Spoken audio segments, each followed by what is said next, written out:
Okay, with the creative team of ANGOISSE, Thriller Suspense Festival.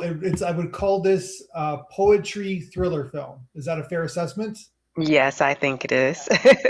All right, so we have the director and we have the writer and the star of the film as well. Great film, guys. Under 5 minutes. You guys told your story. Very creative, very suspenseful. How's it going with the film so far? Like in this festival circuit, I'm just curious. Yes, thank you, Matthew. I'm Sabrina Revelle, so I'm the writer Yeah. and star of it. It's going well. So we got into two festivals so far. So your festival and another festival called Spill Film Festival, and it was their inaugural festival for the year. So they're an application, they're an app, a Spill app, and they had their first film festival this year. Yeah, and we got in, and then we got into yours, and now we're just waiting to hear from a bunch others, waiting for the deadlines. Because Yeah. it kind of goes in different. I'm sorry for interrupting. I just was going to say that it goes in different. There's different genres and different kind of formats. It can go. It's experimental, but now we're talking about the thriller aspect. It's spoken word. It's avant garde. You got a lot of little elements that festivals you could submit to. I guess, right? Yeah. Absolutely, and that's exactly what it is. Yep, going into all the different genres, the different festivals, seeing where it fits. Yes, exactly. So how did you guys meet? Oh, we've known Met each other through for. mutual friends a long, long time ago. Yeah, LA. We're both from Philly, and apparently that Philly to LA connection is extremely small. So that's Yeah. how we met through Philadelphia friends here. But we're both from Philly. So do you guys Yeah. all know each other? Do you meet at a pub and watch the Phillies and the Eagles, or? Versions of that. Yeah. What would you say? Yeah, I mean versions of that. We actually knew each other back in Philly, but we didn't develop a real friendship till we came here to LA. Um, but yeah, I mean, Yeah. yeah. No, but it's that ideology. It's that kind of like it could happen with culture. It happens with religion. Happens with the city you're from, right? Where like there's an immediate understanding of the person, right? If you're from there. Yeah, Yeah, I definitely will say that. definitely for Yeah. sure. There's a shorthand, you know. Yeah. Okay. So Sabrina, you wrote it. I'm assuming you wanted to star in it. So how did our fair director get involved in it? Yeah, so friend, like I said, well, first of all, this came about because I was actually waking up at 3:30 every morning. And I finally, it just kept happening. And I finally was like, what do you want? Like, what do you want? And Spirit was just like, right. And I picked up my computer and I just wrote what came out. And that was the poem. And so, um, I hit up Araeia and I was like, hey, because she's the director. So I was like, hey, you want to direct this piece? I have this piece that I want to do. I wrote a poem, sent her the poem, and then she could tell you how she received the poem. But that's how it happened for me. Yeah, I mean, she had been telling me about that she had written something for a little bit. And so yeah, it was all I work in various genres, lots of like short format, short films, music videos. So I was excited. A poem was not something I've done poetic things, but not a poem specifically. Mhm. So yeah, when she sent it, it was, pretty much a no-brainer. It was visual automatically sort of for me, like just hearing the word, reading the words, and then I'd ask her to send me sort of just a scratch audio of her performing it. And so that was like, I was sold. I love the idea of, a woman, especially a black woman, dealing with anxiety and sort of how we relate to, the aspect of ancestors and guidance coming from like a higher power in a different realm. And so I love the idea of being able to world build and also connect worlds. So yeah, so it felt like a fun canvas to paint on. Wow. Okay. Okay. So just to go back, Sabrina, how many times did you wake up at 3 o'clock in the morning before you wrote the poem? Oh my God. I would say probably a good 2 weeks Yeah. before I finally asked Spirit because, okay, so angoisse means anxiety or anguish, right? Mhm. In French.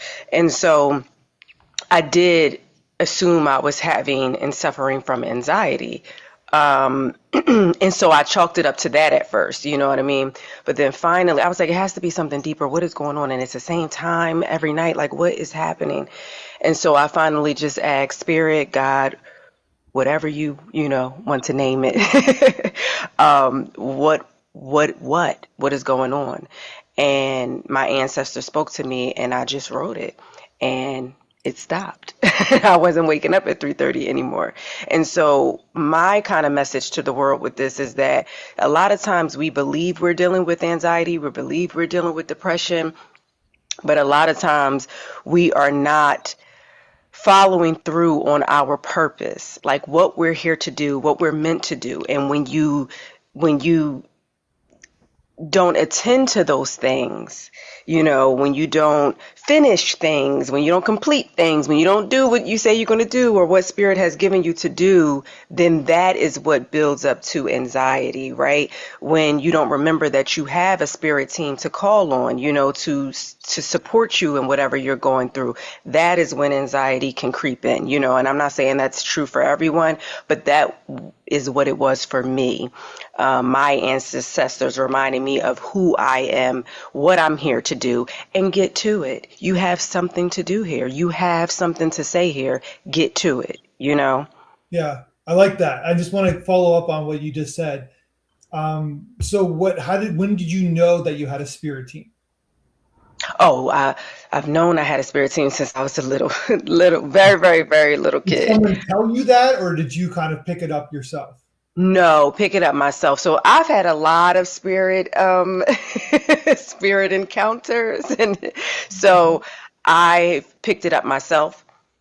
And then when I was about maybe 8, my mom, we started going to church. And so even that, it connects you even further when you have a practice. Like religion for me, I think is great in the sense of it gives you a practice, so you have something you do weekly or daily or whatever that draws you closer to spirit and to your spirit team. But I've always known since a child. I've just always been connected to spirit in that way. Well, I like that a lot. It's the way you just said, and it's like so you're waking up in the present time or the recent present time. You're waking up at the same time, and then you're realizing that this is about something. It's not just a coincidence, right? So, Exactly. is there symbolism of the number 330, like 3-3, or I'm just curious? So for me, I just took it as because that is the hour. So they say between like 3 and 5 is the witching hour or spirit hour, and it's just when the veil is thinner.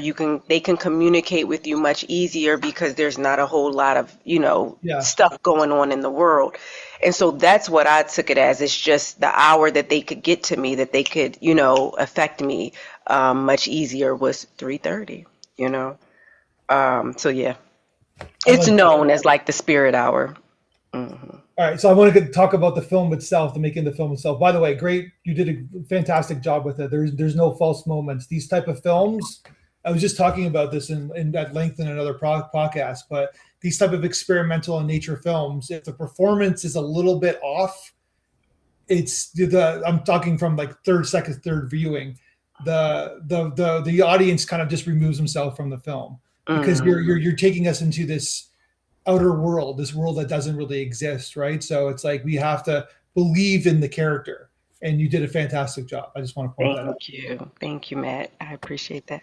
All right, so I just wanted to talk to the. So you got the poem, the director. So you got the poem, and then what was your next step? Like, okay, I'm gonna make this a visual experience. Like, how did you kind of process the poem? And because it's a great looking film, it looks fantastic. Nice costume design, nice cinematography. I'm just curious about your first step of like turning this into a visual kind of experience.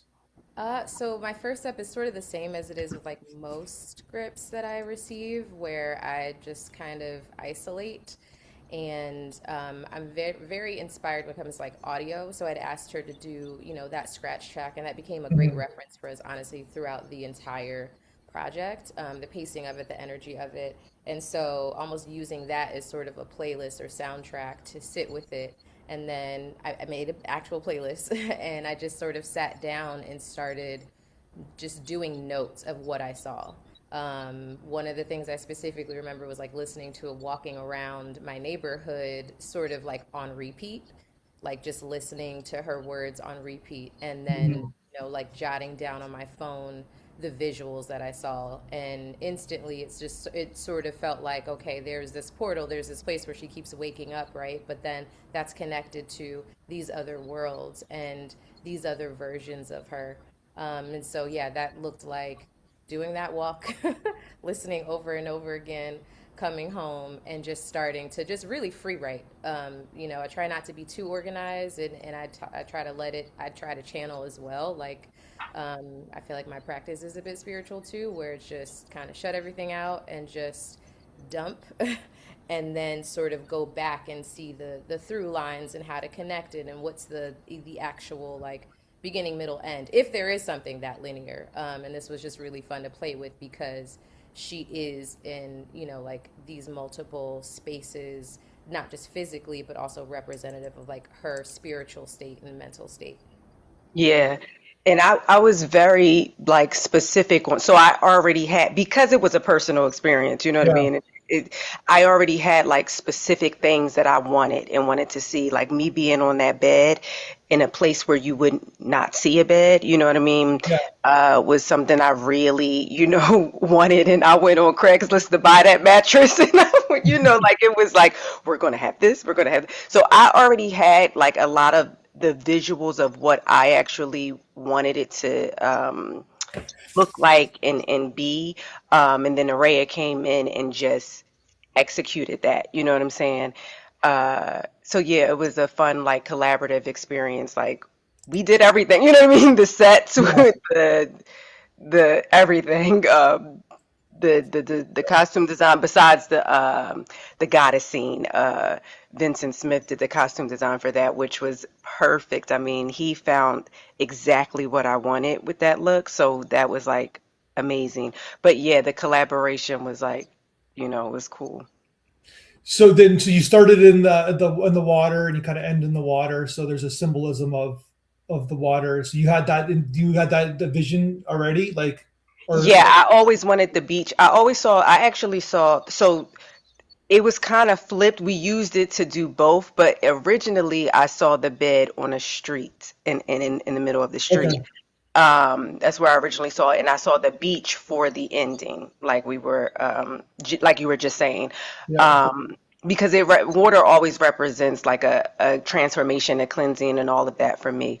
Um, but then Araya was like, we can do the bed on the beach in the beginning, and then go through the motions of the darkness and all of that, and then come back to it in the end where she's transformed. So that's why I say the collaboration of it, because I had those things that I wanted to see, but then the collaboration, kind yeah, of changed those things, but for the better. You know what I'm saying? yeah. So Ray, tell me about your team because it's like I said, it's just a beautifully shot film.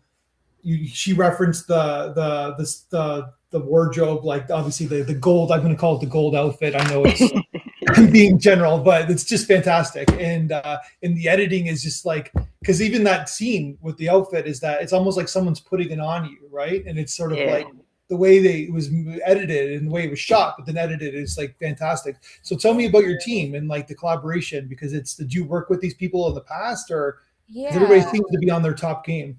Absolutely. I mean, that's definitely like, if I'm going to do something, it's not going to feel indie. We're going to bring, the best collaborators on. Yeah, So I immediately knew, I mean, a couple of things, especially with, you noting the wardrobe, like it coming back on her. Like I had seen this sort of like reversal where she starts in one state and I wanted to see her transform by having these pieces sort of like reverse back onto her. And so I knew whoever, we figured we got on to shoot it would have to understand and also be very aligned with like, okay, this isn't just your average, we're not just shooting this. We have to plan this very meticulously because it also immediately crying. You know what I mean? When you have something like crying in reverse. And these yeah, are real stakes when it came to the makeup and wardrobe. And we knew that we could not do a bunch of takes. And so immediately, one of my favorite collaborators, Anthony Brooks, is our first DP.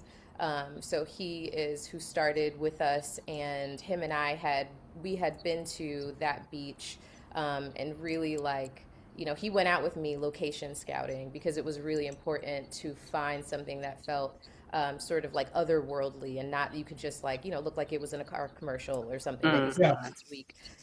So yeah, so choosing Anthony Brooks was really intentional. He's an amazing DP, great in so many situations, especially sort of like unpredictable natural environments, which is what Right. we knew to some extent we were going to have to work around. And then our second DP, Dustin Shepard, also an amazing creative, understood the assignment and being able to, we were going to have to capture raw emotion. We were going to have to capture it quickly and deal with some of these other elements. His stuff was the nighttime stuff, and And the being goddess. in the canyon. Yeah. And so again, we're working with real elements of this big wardrobe, costume design and a performance that we had to be very strategic in filming. Gotcha. Yeah, how many days did you shoot it? Two, Ooh, yeah. 2 days. So you're Yeah. proficient with your like you're fast, I guess, right? That's the best way to put it. Yeah, the shoot once we're out there, yeah. Once you're yeah, because Once we're out there. you have like because you have a lot of tone change, right? Because you started in the beach, but then you have that scene in the night, like kind of like almost like she's being stalked, or and you're kind of using natural like the natural kind of street lights, I guess, in the Mm-hmm. scene too, right? Yeah, Mm-hmm. yeah, that neighborhood was really specific because I wanted it to look like um haunting. Like she's in this nightgown, right? Like you've established that she's in this coming from a real quote unquote like place where she's dreaming or being Yeah. woken up from. But this neighborhood specifically is sort of a black suburban neighborhood that they call it like the Black Beverly Hills. And so it's also coded in that choosing that was like, oh, it feels dystopian because it's a really pretty sort of neighborhood, but you see her lost and you see her not having this beautiful experience and sort of like dropped into what she's going through. So it was sort of a portal space. And the nighttime, it's so vast and connects to her dream and can take you really anywhere to daytime to more nighttime. And yeah, so just having the natural amber of the lights, like amber was definitely a color that was important, I think, to both of us in Mm-hmm. terms of the mood. Mm-hmm. And then okay, so let's what's the symbol that we referenced the costume? What is the symbolism of the gold costume? Well, Sabrina can say for herself there might be some nuance, but for me, um, it's sort of this remembrance, right? Like we go from like Sabrina sounds like she has lost her way to some extent. Ancestors trying to remind her of who she is.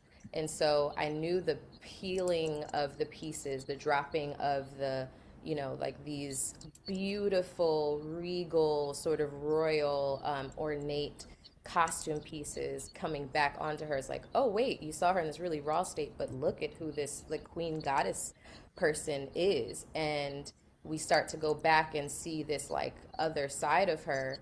And then as we had talked a couple of times about different endings, whether she should end sort of as this royal Yeah. goddess or be broken back down to like she didn't need any of those things actually.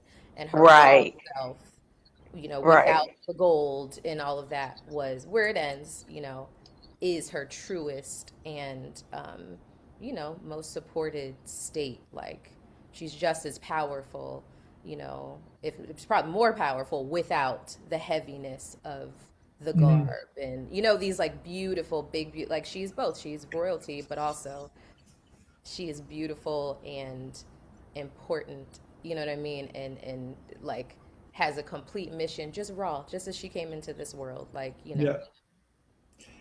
So I'm just curious. Did you ever consider her because it's like that symbolism of her being raw?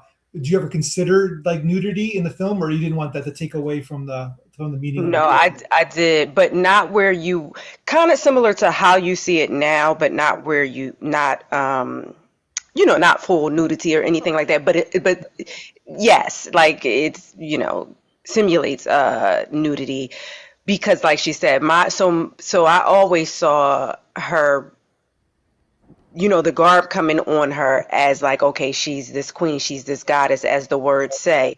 But then I was like, what if, I was telling Araya, like, what if it just all comes off instead of coming on? What if it comes off and she's naked? Because she's all of those things without the garb, right? Just as Yeah. Araya just said. And so it was just a matter of us choosing, like, okay, like she said, we didn't really have the time to like, okay, shoot multiple different endings, because they do have to be shot differently. If it's going to come back onto you or come off of you, they have to be shot One differently. choice, yeah. Yeah, so we had to just go with the one choice, which was the first one, which was having the garb come back on her. However, like she said, the middle ground was to then use her as herself on Yeah. that beach, coming back to it, which basically is saying, like, yes, you are all these things. You are this goddess. Here is all, look who you are. Here is the garb, right? Here's the gold garb. This is who you are. Now strip all that down and look at yourself here, pure.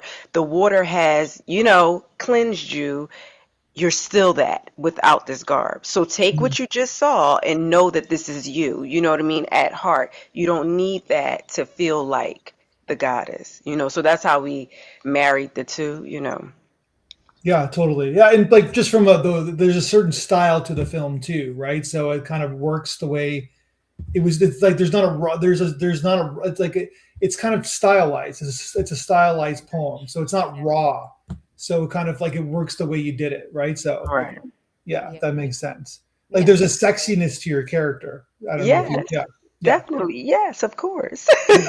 She's definitely a No, there. woman Yeah, in her own power. You know what I mean? Like we yeah. find her in a state of, confusion and we're not really sure. And so all of it is, we wanted to really show her come into her fullest, most authentic Right. power. Yeah, exactly. So Right. tell me about the editing then, putting the editing together. Sabrina, were you a part of it or? Yes, yes. I was very much a part of the editing process. Araya did a lot of it. We went through two editors. I laugh because we went through two editors, and then Araya wound up doing I feel like majority of it. But in terms of what you see, yes, we both, okay, like I had a heavy hand in it, like I say, and what was done. We did it together, but she did it physically. Does that make sense? Yeah, Yeah. But shout out to our other editors because they did still do key pieces. yeah. Yeah. I don't know if you want to speak to that, Araya. You might know a little bit more than I do on that, but Yeah, we were, fortunate to work with a couple of really creative folks, Dion and Jamil, um, yeah. and everybody brought something. Like Dion was really instrumental also in like the sound design Yes. in the beginning, which is something that I always love because I think sound, the presence and lack thereof, is can be very influential in how Well, especially for a film like this, it's key. yes, Yeah, yeah, yeah, you're really like even if it drops out for a moment, you feel it, and all of that is intentional. So yeah, definitely shout out and thanks to them. And yeah, we sort of all came together to. We had a flight of editors, and yeah, I ended up doing the majority of it and collaborating with Sabrina. Yeah, and just getting it just as because it's experimental, making sure that it was sharp, that there weren't any dull moments, um, and really understanding the responsibility of carrying her performance straight through in a way that felt authentic. Um, Right.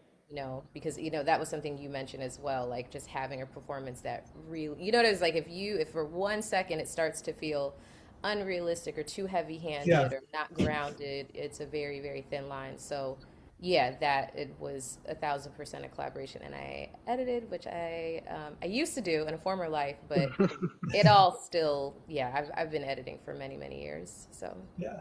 So did it feel good to get like to do it again, like for this particular piece? To some extent, I mean, the post-production flow, like all together files, and you know what I mean, like where you would It's a need lot. Yeah. AE work, not so much. The actual creative work, sure. I love trying, I try out sequences and think of this and send her that, or, so yeah, I definitely, I love seeing it come together.